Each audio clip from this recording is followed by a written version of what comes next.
انا كنت desperate for a new beginning، يعني ده الاحساس اللي كان غالبني قبل ما اسافر.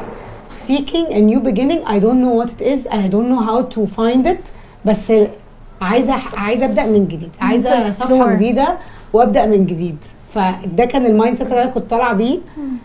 وات اندد اب ان هو كان ترانسفورماتيف برضه، يعني كان صفحه جديده. I don't know. فيروز طبعا انا for me يعني الكلام اللي ساره بتقوله على الجري ان I can say the same thing بس مش على الشغل.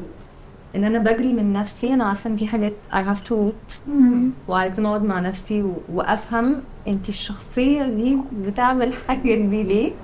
وحسيت ان انا ساعتها I didn't know and now looking back السفريه دي كانت فعلا احنا هنقعد نتكلم مع بعض ونشوف what are we going to do حياتك انت كفيروز، مش في شغل ومش nothing on the outside it's everything on the inside. وبعديها حتى I did the inner child healing.